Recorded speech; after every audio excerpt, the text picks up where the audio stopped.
Olá, meu nome é Tanã, eu vou estar resolvendo aí o exercício 4 da análise ali de circuitos 3 do curso de Engenharia Elétrica. Essa questão da densidade espectral de um sinal, né, da música, de uma música qualquer aí, né, e pede para projetar um filtro, né, que garanta ali uma transferência de 1600 pi para menos 60 decibéis, né, com frequência de código de 200, né, e usar uma carga ali de 200 ohms. A letra B, ela fala sobre a função de transferência do circuito, né? Qual é a influência dela nesse sistema. A letra C, ela fala sobre o diagrama de Bode, né? Analisado por meio de programação, né? E fazer o comparativo com o, o filtro projetado e um filtro de uma ordem só. E gerar o arquivo de áudio aí, né? Passando pelos filtros e as diferenças deles, né? Então tá. Indo para a resolução, a primeira parte ali é realmente fazer ali, saber qual é a grandeza do filtro, né? Como tem uma 200 Hz para 3 decibéis, que é a frequência de corte, e até 800 Hz, né? Que é esse 1600 pi, colocando em Hz, eu vou ter ali menos 60 dB. E o shape dessa curva, tudo indica que é um filtro passa-baixas, né? Por conta da simetria ali, com relação aos dois pontos que eu tenho de frequência de corte e frequência que eu quero chegar. Então, para saber a frequência, a ordem do filtro, né, tem aquela expressão de transferência, que é 1 sobre raiz quadrada de 1 sobre frequência, dividido pela frequência de corte sobre 2n, né, em que esse W ômega 0 ali a gente pode calcular por x igual a 10 sobre a quantidade de decibéis que eu quero dividido por 20, isso deu um valor de 0,001, né? Igualando esses dois fatores, o meu 800 ali, que é a frequência que eu quero, eu já tenho, a frequência de corte foi dada no problema, e o 2n. Isolando 2n ficou o logaritmo de 9.999 e dividido pelo log de 4, né?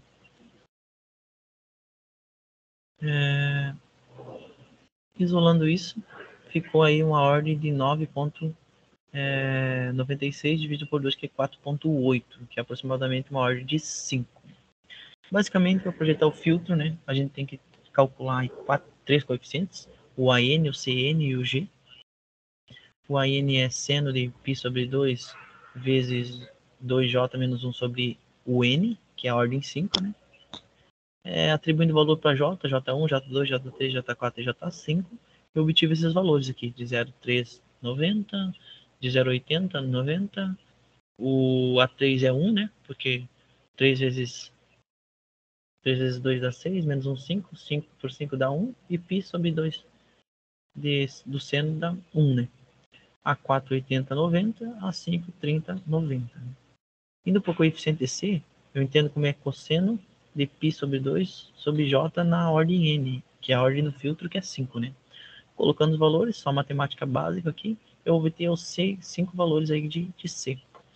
O G, né, é calculado pelo valor de A na ordem J, vezes o valor de A anterior, na J-1, sob a razão de CJ-1 vezes o GJ-1, sendo que o G1 sempre é o A1. Sempre é igual a 1, que é o 0,30. Fiz essas multiplicações, como o G1 já tem, eu vou para o G2, pego o A2, que é 0,8090, multiplico pelo A2 menos 1, que é o A1, né, que é 3090, e divido pelo C1, G1, que o C1 é 0,9045 e o G1 é 0,3090, né? E eu obtenho esse valor de G1. Esse valor aí, né, é o valor referente aí a um filtro, né, de 1 radiano por segundo com a carga de 1 ohm. É o filtro que a gente chama aí de linearizado, né?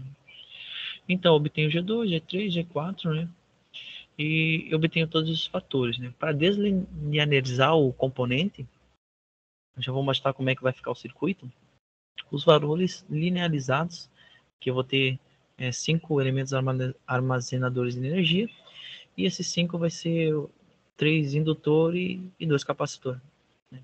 Para transformar, deslinearizar o indutor é RL, que é a dimensão ali da carga, né? Dividido por frequência de corte, já em radianos. E para deslinearizar ali, desnormalizar ainda, né? O capacitor é 1 sobre frequência de corte vezes a carga, né? Já em radianos. Eu fiz esse cálculo, né? Esse aqui vai ficar, o circuito vai ter essa configuração, né? Com componente 1 indutor, 2 capacitor, indutor de novo, capacitor, indutor e a carga, né? Como pode ver, tem 5 elementos armazenadores de energia, né? O L1 fica fácil, né? É o RL, que é 100 ohms, dividido por frequência de corte.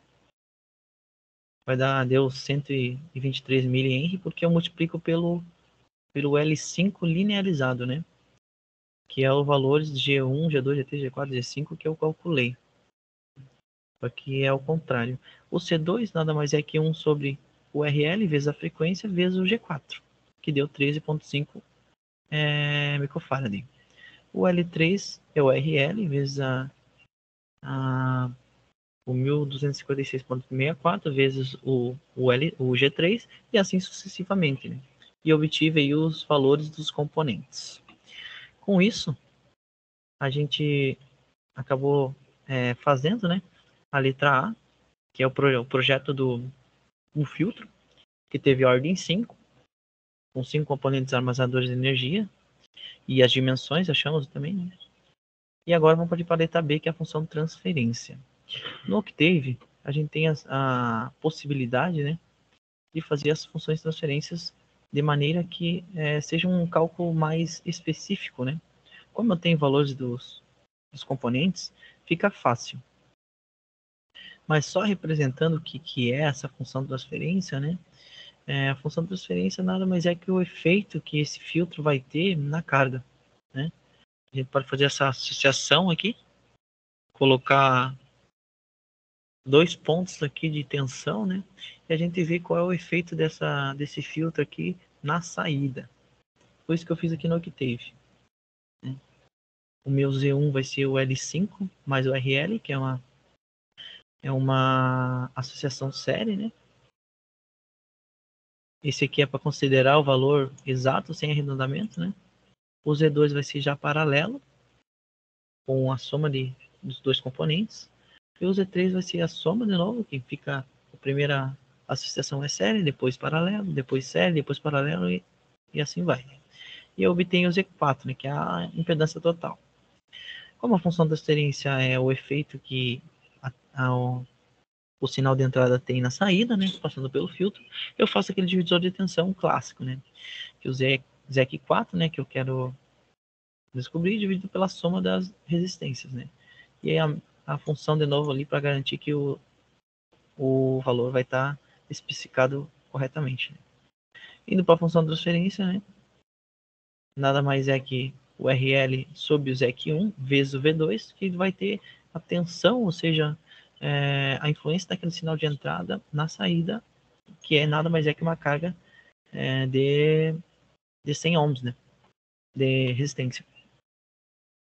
Aí fechou. Implementei ali um filtro de primeira ordem, foi abordado um problema, né, com essa característica, e a função sigma, para analisar aí o diagrama de Bode, né.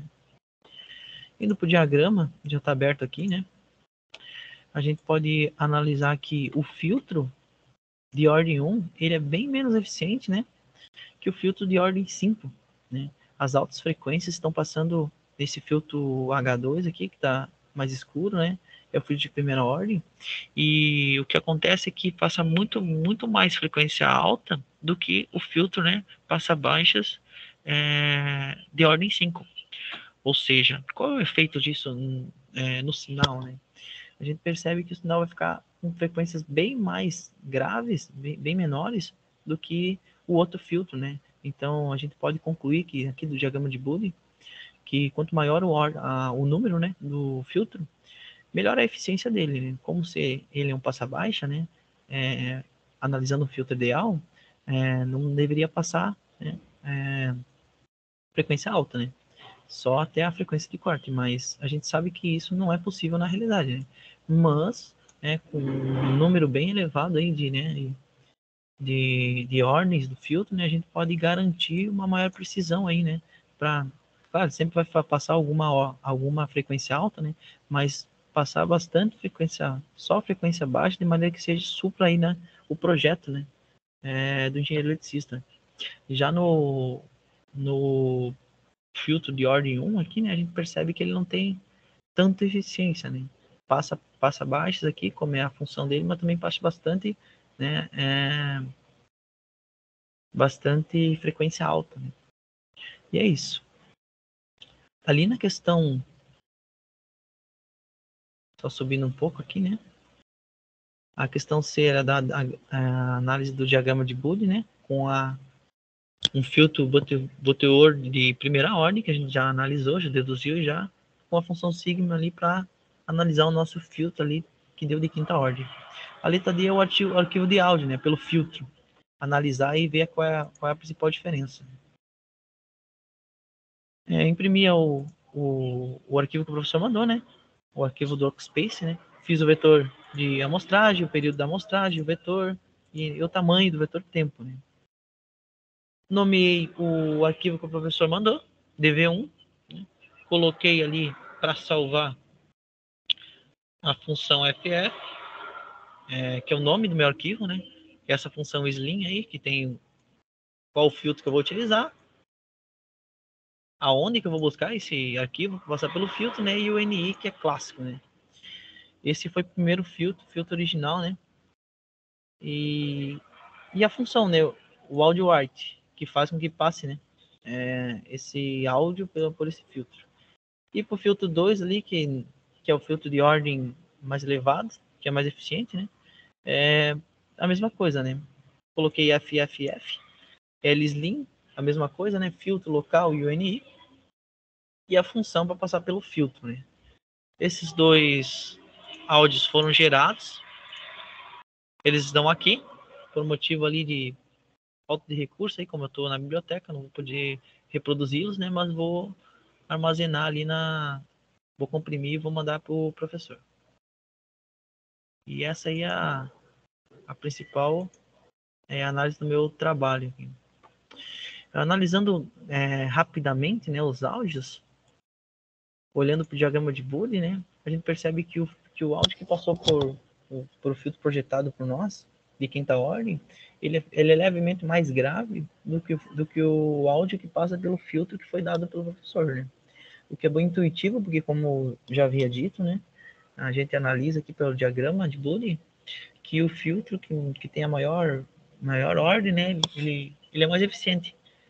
Quando se pensa que o principal objetivo dele é apenas passar as baixas frequências, né? Por isso o nome de faixa baixas.